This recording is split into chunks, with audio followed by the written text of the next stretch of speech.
Lalu siapa orang yang bertakwa itu? Dijelaskan dalam awal-awal Al-Baqarah, orang yang bertakwa yang akan meraih kemenangan. Pertama, alladzina yu'minuna bil ghaib, yaitu orang-orang yang beriman kepada yang gaib, percaya bahwa ada alam yang gaib, alam yang abstrak, alam yang tidak bisa dijangkau oleh salah satu daripada panca indera kita.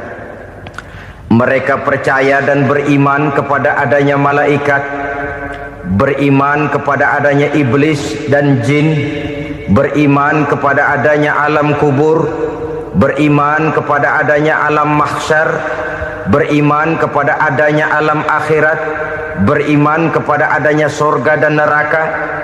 Beriman bukan cuma sekedar beriman dalam ucapan bibir saja, tetapi beriman yang nilai iman itu mampu mewarnai gerak dan gaya hidupnya. Iman yang meresap sampai ke tulang sumsum, kemudian memberikan dampak positif di dalam kehidupan manusia. Saudara-saudara kaum muslimin rahimakumullah, kecenderungan pembangunan yang lebih bersifat materialistis biasanya menggeser aspek kehidupan rohani. Orang berpikir empiri, dan dalam pola pikir yang demikian maka alam gaib tidak lagi mendapat perhatian. Aspek kehidupan yang bersifat rohaniah malah mulai ditinggalkan. Alangkah pendeknya perjalanan orang-orang yang tidak percaya kepada alam gaib ini. Kita percaya malaikat itu ada yang namanya raqib dan atid, mengawasi gerak hidup kita sampai kepada gerak hati kita. Ini memberikan sugesti agar kita berhati-hati, tidak sejengkal tanah pun kita bisa berlindung dari pengawasan raqib dan atid.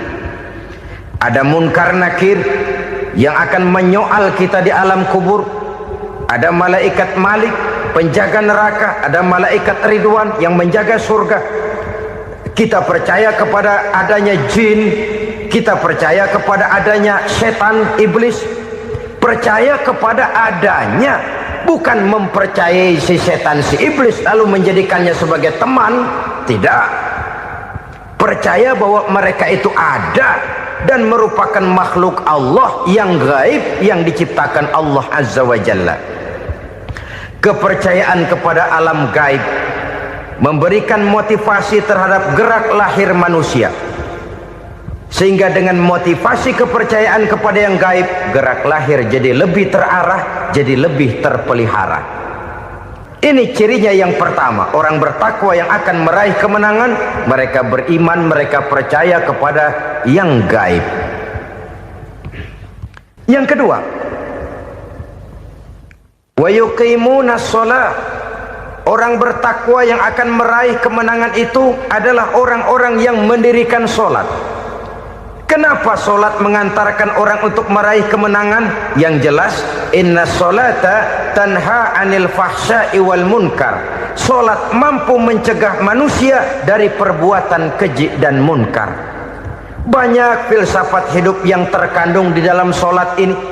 Umpamanya saja, setelah takbiratul ihram mulai kita dengan sholat dalam posisi berdiri, diajarkan dalam kitab-kitab fikih agar kita melihat ke arah tempat sujud.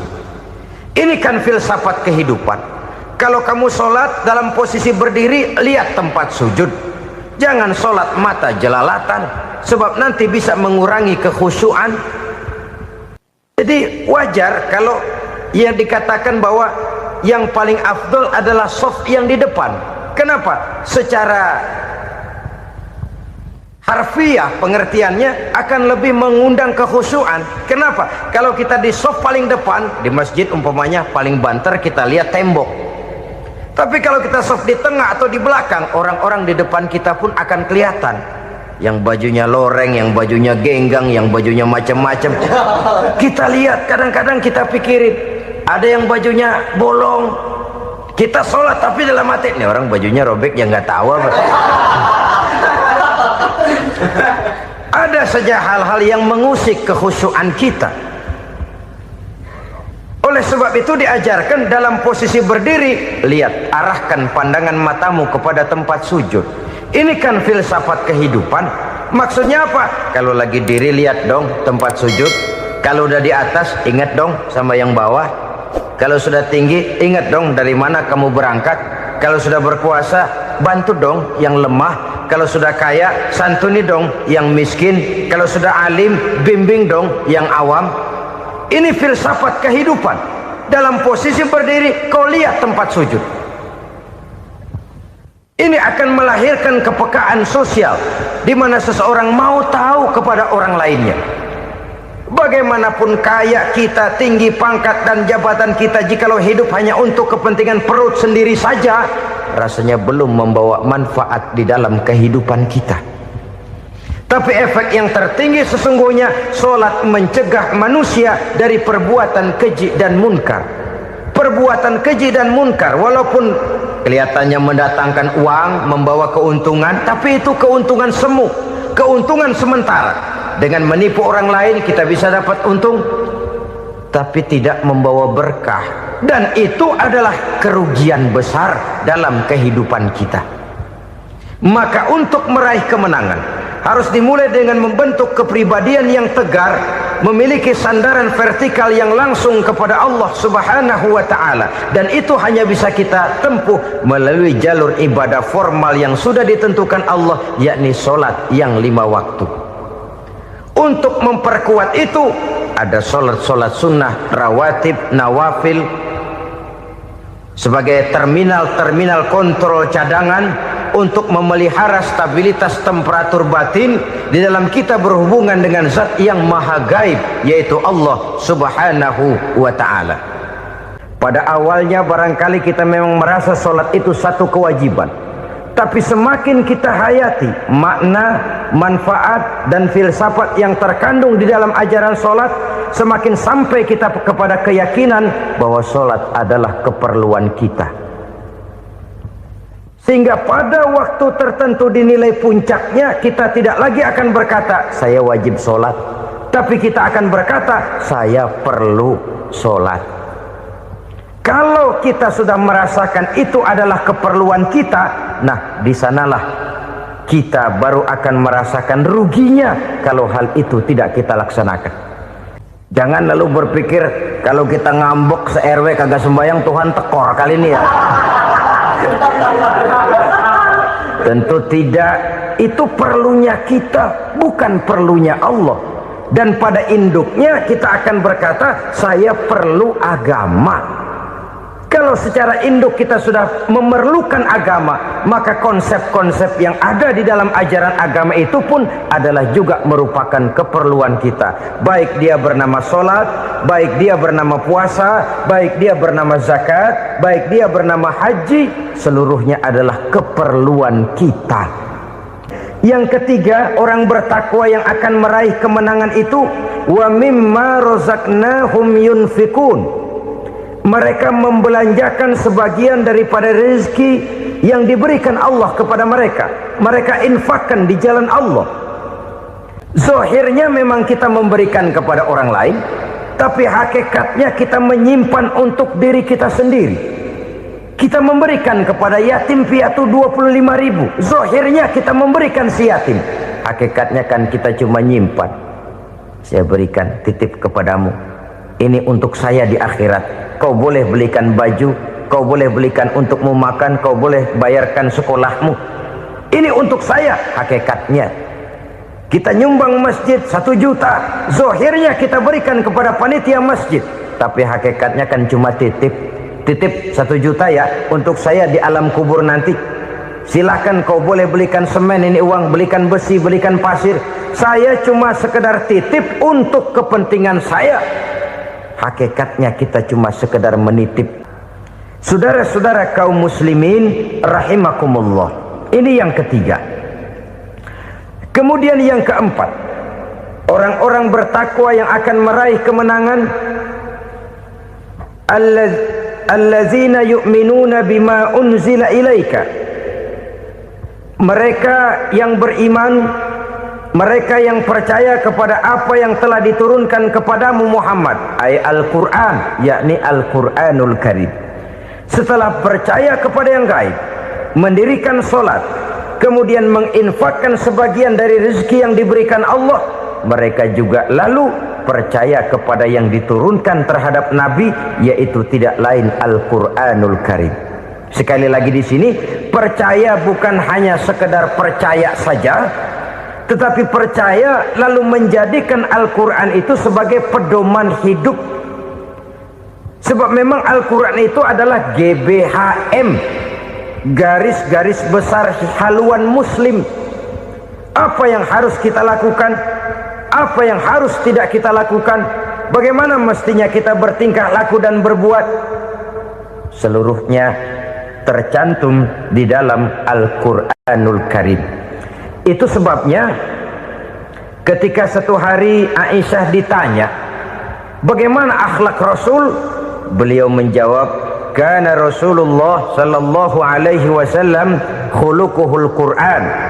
Akhlak daripada Rasulullah tidak lain adalah Al-Quran. Jawaban simpel ini memberikan gambaran bahwa keseluruhan daripada konsepsi Quran sudah diterjemahkan dalam kehidupan Rasulullah sallallahu alaihi wasallam. Karena kita tahu akhlak adalah keseluruhan dari gerak hidup manusia. Sejak ia berpribadi, berumah tangga, bertetangga, bermasyarakat, sampai kepada berbangsa dan bernegara, Al-Quran tetap memberikan sentuhan nilainya. Oleh karenanya, orang-orang yang bertakwa adalah orang-orang yang menjadikan Al-Quran sebagai pedoman dalam kehidupannya. Dan kita yakini Al-Quran diturunkan kepada Nabi Muhammad bukan merupakan produk Nabi Muhammad. Isi dan redaksinya langsung dari Allah Subhanahu wa ta'ala. Kemudian cirinya yang kelima, orang bertakwa yang akan meraih kemenangan itu, wa ma unzila min qablika. Tidak hanya sekedar percaya kepada yang diturunkan terhadap Nabi Muhammad, yaitu Al-Quran, mereka juga percaya kepada apa yang pernah diturunkan kepada para nabi, kepada para rasul sebelum Nabi Muhammad. Percaya kepada adanya suhuf, percaya kepada adanya Taurat, percaya kepada adanya Injil, percaya bahwa Allah dahulunya sudah menurunkan Taurat kepada Musa, percaya bahwa Allah sudah menurunkan Injil kepada Isa, percaya Injil ada, Taurat ada, diturunkan Allah untuk Isa dan Musa, tetapi tidak wajib mengamalkannya karena kita sudah diberikan Al-Quranul Karim. Ini yang perlu saya garis bawahi. Kita percaya Allah telah menurunkan Injil dahulu kepada Isa. Kita percaya bahwa Allah telah menurunkan Taurat dahulunya kepada Nabi Musa. Ketika Rasul suatu saat pernah ditanya orang, "Ya Rasul, bagaimana sikap kita sebagai muslim terhadap Injil yang ada sekarang?" Beliau menjawab, "La tukadzibuhu jami'an wa la tusaddiquhu jami'an." Jangan didustakan seluruhnya, jangan juga dibenarkan semuanya.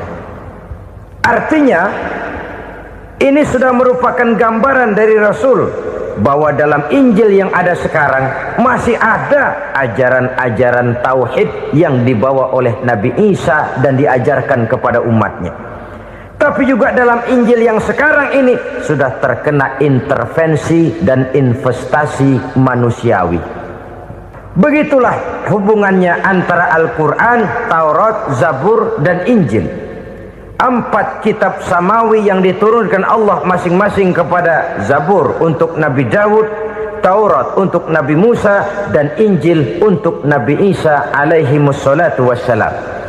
Ketiga-tiga kitab itu kita percayai adanya.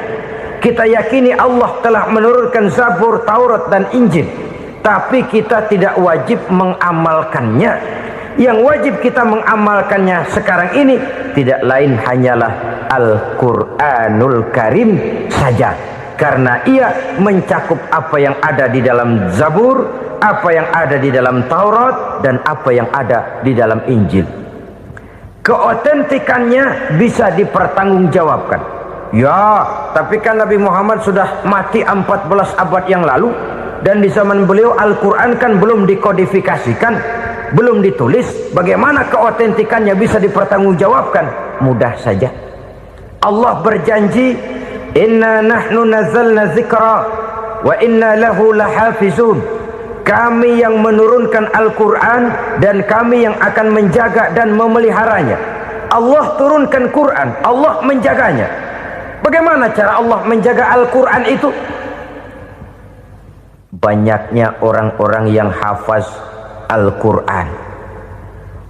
Hafaz Al-Quran 30 juz, 114 surah, 6.666 ayat.